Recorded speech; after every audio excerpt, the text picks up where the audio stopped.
What is going on, YouTube? Just helping you out here. And for this video, I will be unboxing the 2021-2022 FLL Cargo Connect Challenge Set, and I will be giving my first impressions on the contents inside. I highly encourage you to stay tuned to my channel, as I will be building my own robot and uploading videos for my ideas of how to complete some of the missions. My goal with that is to give all of you some ideas of either where to start, or if you are having issues with any missions, I want to give you another point of view, and that will hopefully help you come up with some really great ideas and help your team succeed at competitions. One little thing that I would like to say for rookie teams, to just give you a little expectation, in this box you should find the field mat. There will be an instruction page that will tell you where you can find the build instructions, a sheet of dual lock so you can stick the field elements down to the mat, and finally you will have a series of bags that will have labels on them, and sometimes there are also loose parts and bags that do not have any labels on them. Typically these bags are labeled with a number, and each number corresponds to a certain section of the build instructions. So say you have bags labeled number 1, and in the build instructions there will be a section that says 4 bags number 1. So you have distinct sections for each of the labeled bags, and then as I said with the loose parts and any bags that are not labeled with a number, these are typically parts used in multiple sections of the build instructions. So it's always good to keep those parts near you when you are building any of the field elements. Essentially, I just wanted to let you know that, so when you go to build the set, you don't find yourself thinking there's a missing piece when it's really just an unlabeled piece. Alright, so now let's get into this unboxing. Since these boxes do contain a lot of pieces, they are quite long and typically are quite heavy.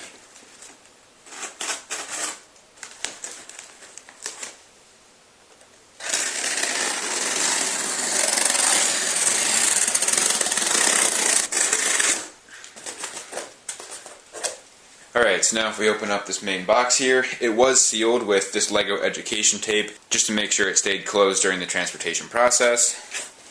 Now if we open this up, we see we have another box, so I'm going to take that out.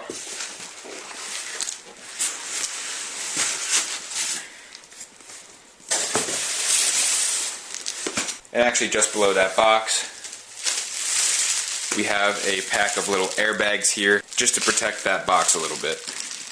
I'm just going to set these off to the side, and also in this box we just have a receipt. And I'm also going to set this big box off to the side. So now this box here is held together with these zip ties, again just to make sure the box doesn't come undone during transportation and spill the contents all over. So what I'm going to do is I'm just going to cut off these zip ties.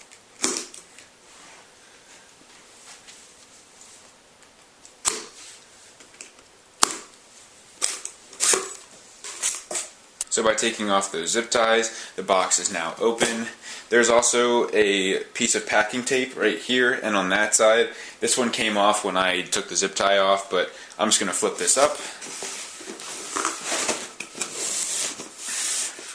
And now if we just take a look right here, we have a Lego logo over here in the corner of the box. And then right here we have the Lego Education logo, First Lego League Challenge logo. We have the Cargo Connect logo for this year's game, ages 9+, and contained in this box is 1,920 pieces. Here we have a choking hazard, where the opponents were made, where they were distributed, some trademark information, and Lego Education's website.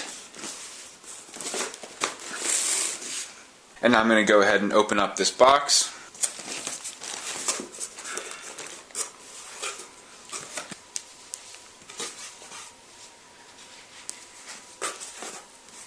Alright, so right on top here we have the field mat, which I am going to come back to in just a little while. So I'm just going to set it aside for now. And now you see here we have a bunch of bags that have our Lego parts in them. So I'm just going to start over here on the right and work my way to the left. I apologize for the bag crinkles, but right here we have a bag that's labeled number 9. Just be careful with number 9 and number 6. You'll notice that this is a 9 because there's a dot right here. If it was a 6, the dot would be over here. So when you're building your set, just make sure you have the right bags.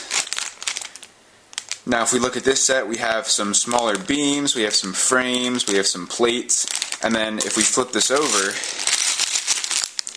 you can actually see right here we have a small bag that has black pins in it. Typically all of the small pieces are contained in their own little bag, and this just makes it a little easier when you go to build it, because if they didn't have that bag and all the small parts were in here, it'd be a lot harder for you to sift through all the larger pieces to find the small pieces that you need. And sometimes those small pieces can get stuck in the bigger pieces, and it just makes the whole building process a little tougher, so they include that little bag just to help the building process. And now from the back here we can see there's a couple longer beams, some L's, and some axle pieces.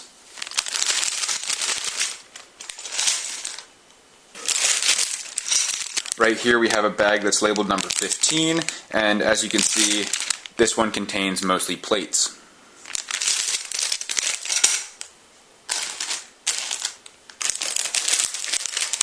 Right here we have a bag labeled number 3. This one contains some L's with axle holes and beam holes, some smaller beams, some of these pieces that contain pins, axles, beam holes, axle holes, and there's also just some smaller axles.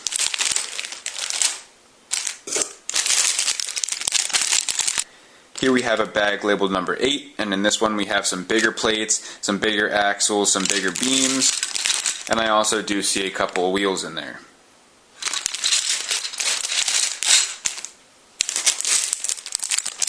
Here we have a bag labeled number 13. Again, contains some beams, some L's, and some axle pieces.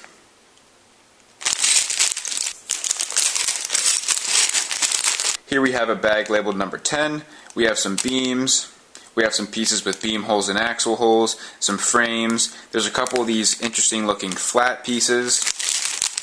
And if we flip it over, we see that we have another one of these bags that contains some smaller pieces. So this has some pins in it.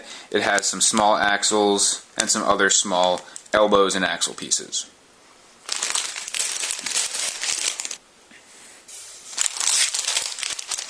Here we have a bag labeled number 12, and this contains mostly pins and small axle pieces.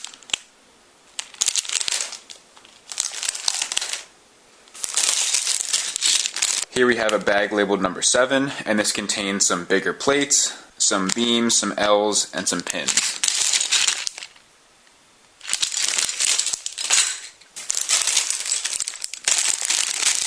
Here we have a bag that's labeled number 16, and this contains mostly brick-like pieces. So here you see we have some flat bricks, some thicker bricks, a couple small wheels, some bricks with beam holes in them, and we also have a smaller bag in here that just contains some smaller brick pieces, and a lot of these have the smooth top.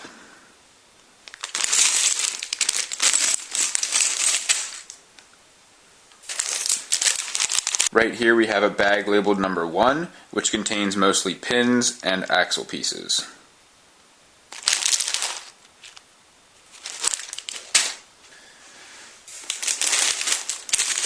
Here we have a bag labeled number 2, and I see a big frame in there. We have some beams, there's some of these little stick-like pieces, and I also see some bricks and some pins. So this bag kind of has a little variety of parts in it. Here we have another bag labeled number 16, and it has some smaller brick pieces, as well as some of these brick pieces with a pin on it, and some other small pieces. Here we have a bag labeled number 5, which again contains a lot of brick-like pieces, and it's kind of hard to see, but there's also a smaller bag in there that just contains some of the smaller brick pieces.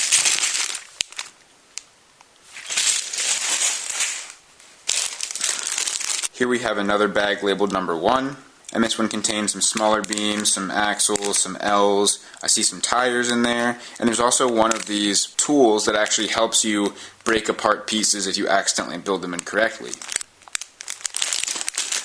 One thing that I want to note that goes along with that tool is you really want to spend a lot of time on these build sets, because the instructions can be a bit detailed and it's pretty easy to make a mistake, so you just want to Take your time, make sure you get every detail correct, because if you make a mistake and you build your field parts incorrectly, you could be practicing on faulty equipment, and if you do that, when you get to a competition where the parts are going to be made correctly, then your mission won't work, since the thing that you're practicing on and the thing that you are doing the competition on are not going to be the same. And one thing that you need to check at competitions is that they built the stuff correctly, because I personally have gone to a competition and have noticed that one of the field elements was not built correctly on the competition field, so it's important that you just make sure everything on the field is built correctly before you run your missions, and you also want to make sure that all of your equipment that you are practicing on is built correctly.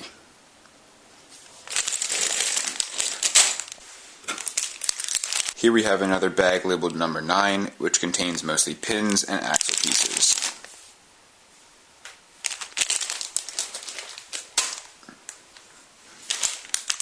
Here we have another bag labeled number 8, and this one also contains some axle pieces and some pins.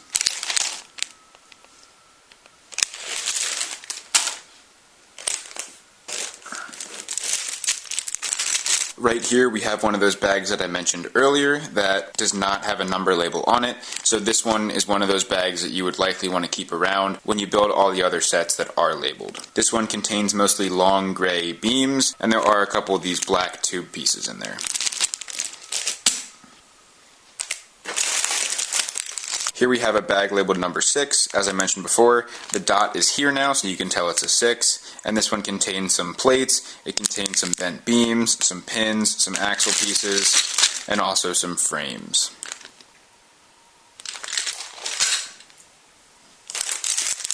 Here we have another bag labeled number 13, and this one contains mostly pins, small axles, and some pieces that are a combination of pin and axle.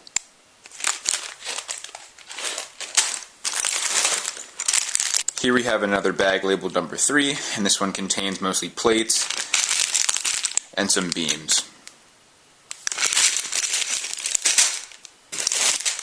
Here we have a bag labeled number 4, and this one contains a variety of sizes of plates. So we have small ones, we have big ones, we have some beams, and we also have some pins.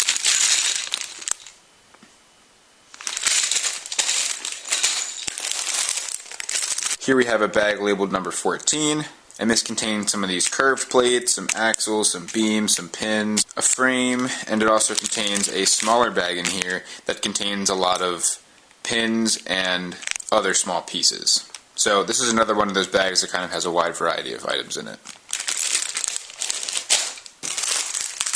Here we have a bag labeled number 11, and this one contains some plates, some beams, some L's, some frames, and there's also another small bag that contains small axles and small pins.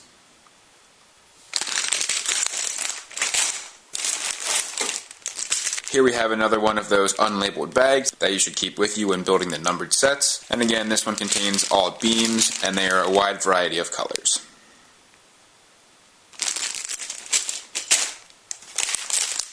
Here we have another bag labeled number 14, and this one contains some bigger curved plates, some of the flat plates, and some beams.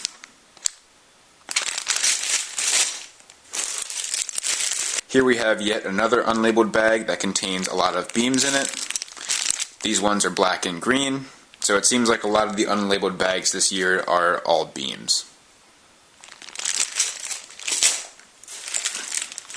And here we are, another unlabeled bag that contains light gray beams, and there's also one of these H-frames in here.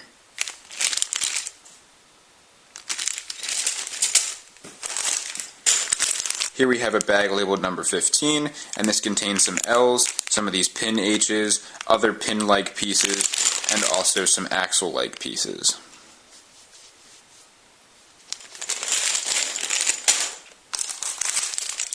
Here we have another bag labeled number 10, which contains a lot of axles and a lot of pins.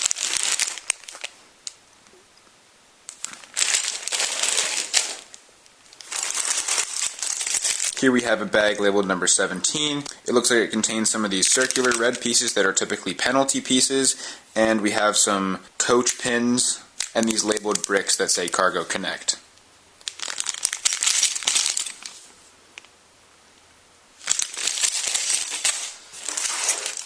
Finally, the last bag that we have in here is labeled number 12, and it contains some beams, it has some elbows, some axle pieces, and a couple other pieces.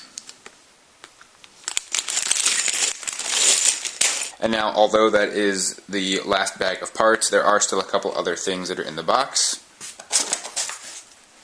Right here we have a sheet of dual lock, and this is used to stick your field elements down on the mat once you are done building them. If you have not seen it already, I made a video that you can go check out that shows you a couple different ways to stick this to the parts and the mat.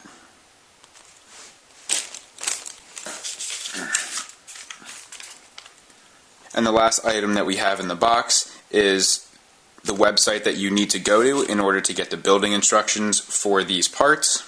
I do plan on making videos that show how to build all of the pieces, so you can also use those to be able to get an actual visual of seeing the parts come together. And now if I flip this over, there's just a little graphic. We have a figure that is dumping out the bags to the set, dumping out the parts to bag 1, building bag 1, and then moving on to bag 2.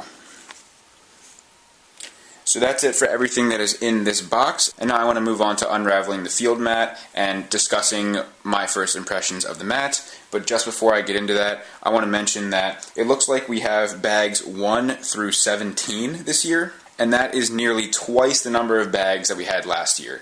I remember last year it was bags 1 through 9, so it looks like there are a lot more bags this year, and that could be for two different reasons. One could be there just are more field elements that go onto the mat, or they may have just split up the directions a little bit. In previous years, there have been some models that took a very long time to make, were pretty complex, and required a lot of parts, so maybe this year they broke it down a little more into separate bags, and that way it makes it a little easier to get it done. Or maybe if you don't have the time to spend 3 hours building one thing, you can split it up into different sections. Okay, now let's clear all this out and get to the field mat. Alright, so I just got the field mat back here, and now let's open this up. So the field mats come with zip ties on them to hold them in this rolled position, and you typically don't need to cut these because they just kind of slide off, so not as easy as they usually are, but there we go. So we got one off, but now if we flip this thing around, take the other guy off, that one came off a lot easier. And now there's also this paper on it to protect the mat during transportation, so I'm just going to take that off. And now we have the field mat. Now, one thing I just want to note is since it is rolled up, the ends here get really curly, so when you set it out for the first time, I would recommend maybe putting like some sort of weight on the end, not a ton, but just something to keep it flat, so that way over time it can flatten itself out. And now I'm going to roll this out and discuss my first impressions of what I see. Okay, so now I have the entire mat rolled out, and it is very large, so it's hard for me to get the entire thing in the frame.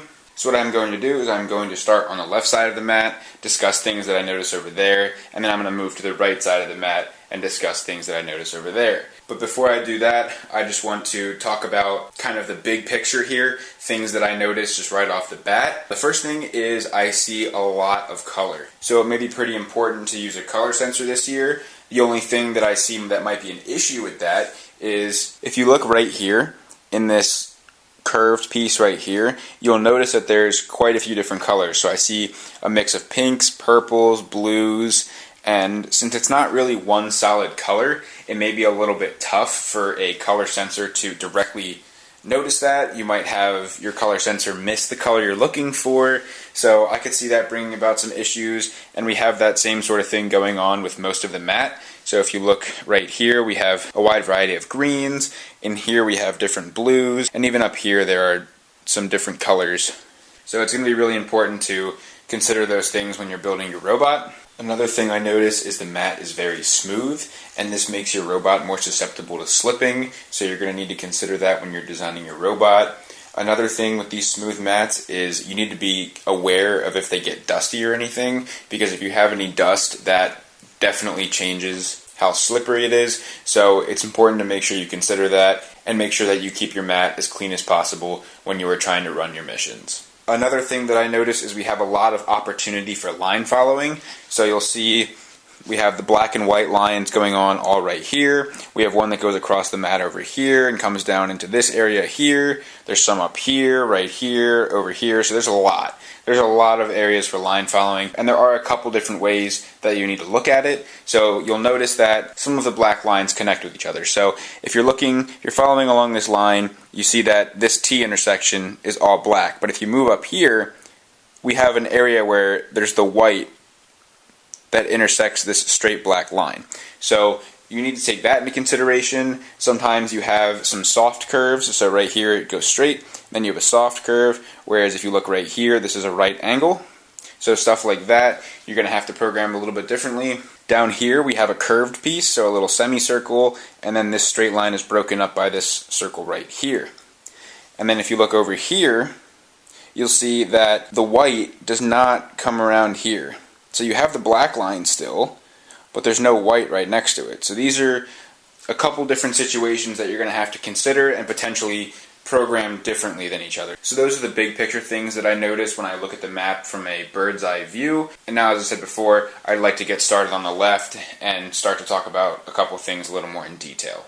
Okay, so now here in the bottom left corner of the mat, we have our launch area. So this is actually kind of like a quarter of a circle, so it has a radius, and we have the first LEGO League Challenge, and we have some sponsors. We have Amazon Future Engineer, Rockwell Automation, the LEGO Foundation, and the LEGO Education logo right here. And in this area we have some tick marks, so this helps you line up your robot when you start a mission. You need to start your mission here.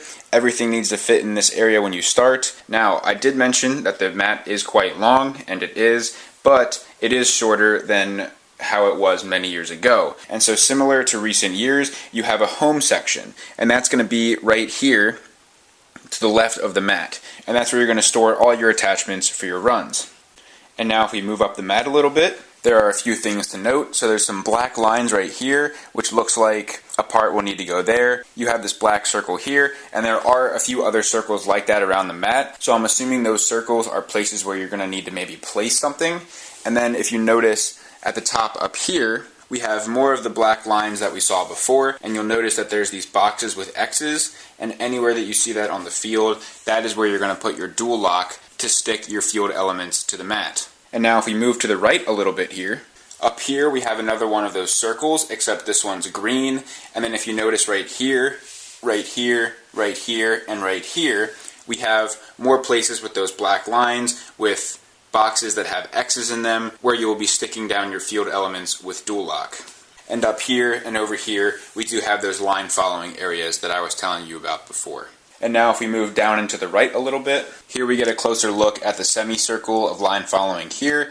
Again, another one of these circles that there was up there. And it looks like we have black lines where some pieces need to go here. Looking at this, it seems like whatever goes here will need to stay here, and you're going to have to figure out a way to get around it without knocking it out of this circle. Don't quote me on that. I'm not totally sure if that's the case, but just from my previous experience and looking at the mat, that is what it would look like to me. And now up here, we again have some more black lines, and then right there and right there, there's more areas with those boxes and X's for your dual lock and your field elements. Now if we move up to the top area again, we have a lot more line following stuff in this area. We have more X's on that ship right there, and in a little area right here. So now I'm on the right half of the mat at the bottom. Right here we have another one of those impressions with the X's. And one thing that I want to point out here is this field element that goes here is very close to this line. So when you're thinking about doing your line following, you want to make sure that your robot is going to be able to get past that element without getting stuck on it, running into it, pulling it off the field, or anything like that. And since this is pretty close to the line, if you wanted to go from over here to over here, it may be pretty tough to follow that line. And that actually is the case with a lot of other spots on the field. So up in here, there's a lot of parts that need to go, so using this line right here may be tough. And there are a couple cases of that on the left side of the mat that I already went through.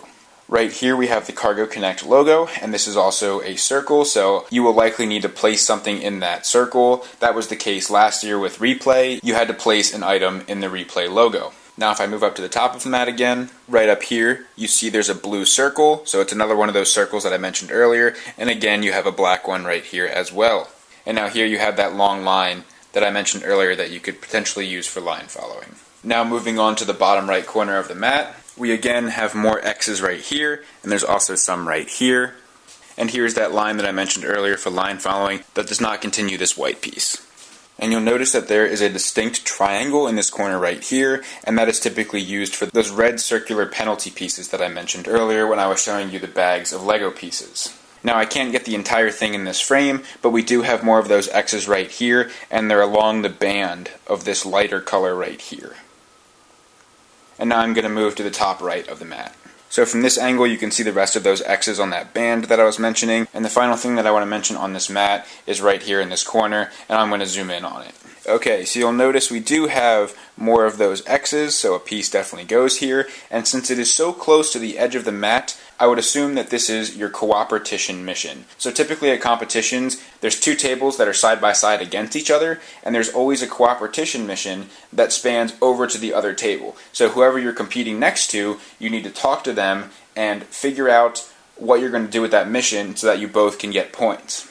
And so in this case, the mission is in the very top right of the mat. So it is the furthest away from the launch area, and it may be pretty tough to do this one this year. The trade-off to that is since it is in this part of the mat, it'll likely go into home of the other team. So when you drop the piece, you don't really need to worry about where it goes or how you're going to pick it up. It should go right into home, and you should be able to pick it up yourself. So it may be a little tougher to get to and complete the mission, but if you do get over there successfully and get it done, you can easily get the part and take it to wherever you need to go. And we also have a little compass in this corner. Alright, so that's about it for this video. Click in the top left corner if you want to see the playlist with all our other LEGO videos. If you enjoyed this video, please drop a like. Leave a comment if you have any questions or an idea for a future video. And lastly, please don't forget to subscribe and tell your friends about my channel so I can grow and help more of you guys out. I'm just helping you out. See you in the next video.